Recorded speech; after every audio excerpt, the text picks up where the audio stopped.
So with that in mind, the next thing I want to do is, because like I said, I'm going to need to reduce the size of this composition, but also I want to set up my assets now for animation. So I'm going to be putting the null objects that I need. I'm going to be setting the pivot points the way I need them. So pivot points is just fancy for saying where. So let me just explain. The most relevant thing about the pivot point is for rotation. So notice as I'm rotating this now, right? It's rotating around this point. You can change your pivot points in After Effects.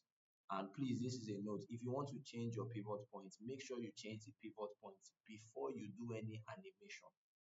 If you change your pivot point after keyframes have been set, it will destroy your animation. I'm not going to show you a demo, but just believe me. All right.